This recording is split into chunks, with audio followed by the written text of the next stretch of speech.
Okay, so in InDesign, we want to make sure that when you, especially on your jump spread, that you have a nice grid that you have laid out so that you just have to add your content to it. So some things to think about would be going up to layout and your margins and your columns. Your margins and your columns are the structure of your grid system. So just figuring this out makes everything kind of line up and keeps everything more consistent throughout. So if you come here and make sure preview is checked, you can come in and make some changes. So the first one is, you probably want to have more than one column. Potentially you have, three. My suggestion was playing with either like a 2-column, a 3-column, a 6-column, or even a 4-column. But depending on what you do, like, obviously the more columns you have, most likely your text boxes would go across more than one column, because this would be too narrow of a paragraph, right? So just making sure that whatever you choose for your grid system, that it is going to make the text legible as possible. So, like a 6-column, you could then break this down into a 3-column for just your text. To simplify it, I'm just going to do 3 columns on each to show you how that would work. The gutter, as a reminder, is the space between your columns. So thinking about how much space you would want between your text boxes. One thing that you may want to play with is this little lock here. If you unlock it, you can actually change the margins on the top to be different than the sides and the middle. And so the inside columns here, you really want to have a little more space on the inside here, because that's how the magazine will be made. That in the middle there you kind of lose some of that major information that you need, so you don't want any text in there. And then if you have extra white space, I would say add it to the top. So even if you wanted to bring your margins down a little bit on the top of the page or something like that, you could. And so this isn't set in stone, but it's a good way to think about, like, okay, where am I going to put the main content of my page, specifically the text. You want to use any smaller photos with this grid as well, but specifically the text, the article copy. So because of that, I might want to give a little more space on the bottom, because I might have to put a folio in there. And then just thinking about thumb space on the outside, maybe I'll give a tiny bit more. And this is just a guideline. If you have to change it, no problem, you can at any point by coming back here. But you may want to go in and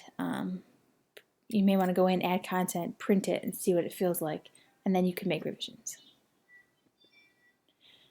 So now that I have columns, I take away all the guessing, right? So if I have my article copy here, I could do a couple things. I could create a text box that just filled one column, and that's one way to do it. And if I'm just going to fill this with placeholder text for this the time being.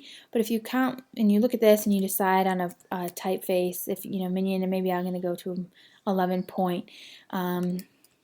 If I zoom in on this, you'll see how many words per line you get approximately. So let's see, 1, 2, 3, 4, 5. The optimal line length is about 8 to 10 words per line. So it might be a little narrow. It could work, but you may decide that you need to make this you may need to adjust your column sizes once you decide your typefaces. If I wanted to go with something like this, where I'd have it go across 2 columns, that's still using my grid system. I'm aligning it with one of the columns and I'm ending it on a column. So it gives me some options just to play with. I could have a smaller column here with some beautiful white space, and then have the bulk of my article, here, and that would still be working with the same grid system. Another thing that some people might be wanting to use is if you right click here and you go to text frame options, you can actually go in and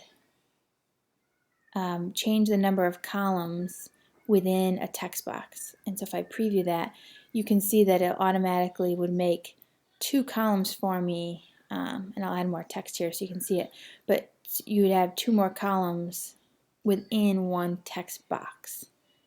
So let me show you what that looks like if I copy this and paste it.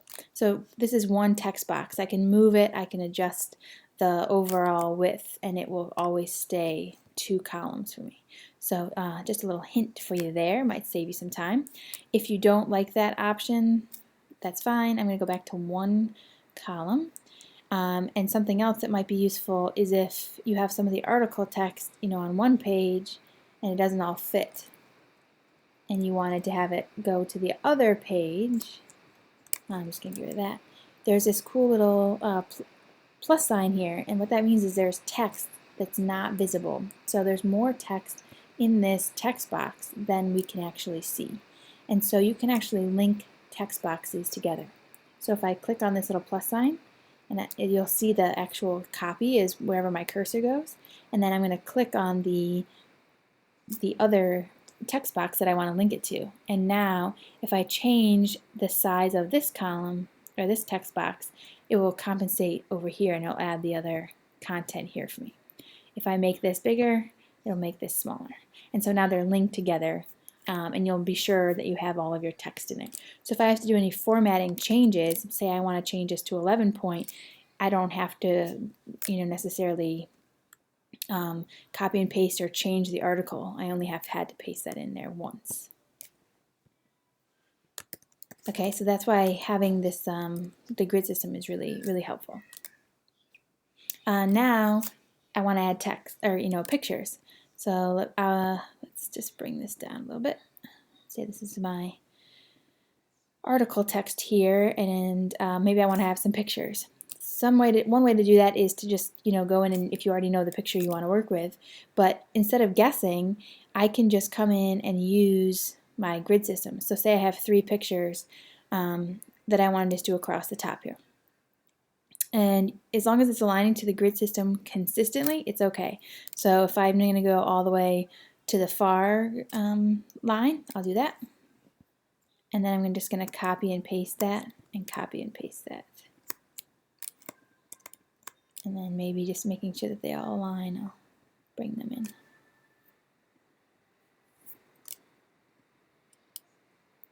And so here is just like you have to figure out really what you want to do for your pictures.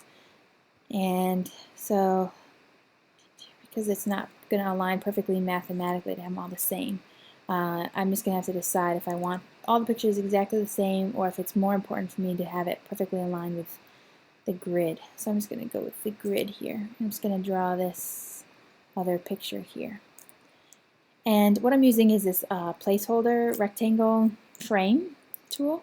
And then there's this really cool option in InDesign. If I go to File, Place, and I'm going to go to my downloads, and if I choose, I just have 3 pictures I think that I had found on Unsplash, of course. If I select all 3 of these and then hit open, it actually has all 3 pictures with my cursor. So when I click, it's going to add the picture to that frame. And it's a really simple way to just fill that content in easily. Now obviously the picture is bigger. If I double click, you'll see how big it is.